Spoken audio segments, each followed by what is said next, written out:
अमरावती केस भूतबाधेची अफवा 600हून अधिक मुलींनी हॉस्टेल सोडलं. आश्रमशाळेत नेमकं काय घडलं? कल्पना करा, रात्रीची वेळ, वसतिगृहात शांतता आणि अचानक एका मुलीचा विचित्र हसण्याचा आवाज ऐकू येतो. त्यानंतर दुसरी मुलगी रडायला लागते. कुणी घाबरून ओरडतं, तर काही विद्यार्थिनींना रिकाम्या परिसरात पैंजण किंवा घुंगराचा आवाज ऐकू आल्याचा दावा केला जातो. आणि मग या सगळ्यातून एकच चर्चा सुरू होते: वसतिगृहात भूत आहे. ही एखादी भयकथा नाही, तर अमरावती जिल्ह्यातील मोळघाट परिसरातील डोमा शासकीय आदिवासी आश्रमशाळेतील घटना आहे. या आश्रमशाळेतील काही विद्यार्थिनीचं वर्तन अचानक बदलल्याचं समोर आलं. काही मुली अचानक मोठ्याने हसू लागल्या, काही रडू लागल्या, तर काही वेळानंतर त्या शांत किंवा प्रतिसाद न देण्याच्या अवस्थेत गेल्याचं सांगण्यात आलं. काही विद्यार्थिनींनी घुंगरूचा आवाज किंवा पैंजणाचा आवाज ऐकू आल्याचा दावा केल्याने भीती आणखी वाढली. ही बातमी काही वेळातच आश्रमशाळेच्या परिसरातून गावापर्यंत पोहोचली आणि त्यानंतर अफवांना उधाण आलं. काही पालक आणि विद्यार्थ्यांमध्ये वसतिगृहात भूतबाधा असल्याची भीती निर्माण झाली. परिणाम इतका मोठा झाला की तब्बल 600 पेक्षा जास्त विद्यार्थ्यांनी वसतिगृह सोडून आपल्या घरी परतले.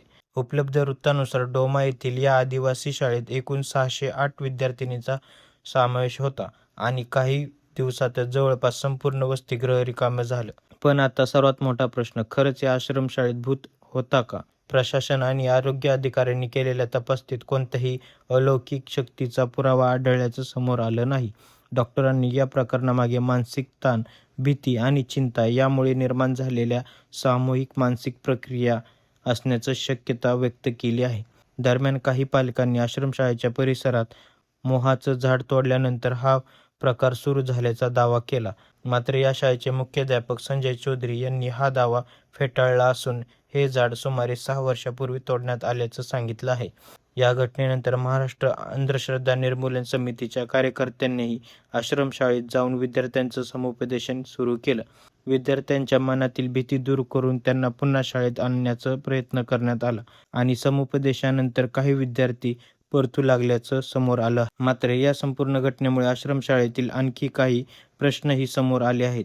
विद्यार्थ्यांच्या राहण्याची सुविधा, अस्वच्छता, भोजन आणि वेळेवर समुपदेशन याबाबतही प्रश्न उपस्थित झाले आहेत. काही वृत्तांनुसार एका छोट्या खोलीत मोठ्या संख्येने विद्यार्थिनी राहत असल्याची परिस्थिती समोर आली. म्हणजेच भूतबाधेच्या अफवेमुळे 600हून अधिक विद्यार्थी घराकडे गेले. पण या घटनेमागचं वास्तव कदाचित भूतापेक्षा वेगळं आहे. अफवा, भीती, मानसिक ताण आणि प्रशासनाची प्रक्रिया या सगळ्यामुळे मेळघाटातील या आश्रमशाळेची घटना सध्या चर्चेचा विषय ठरली आहे.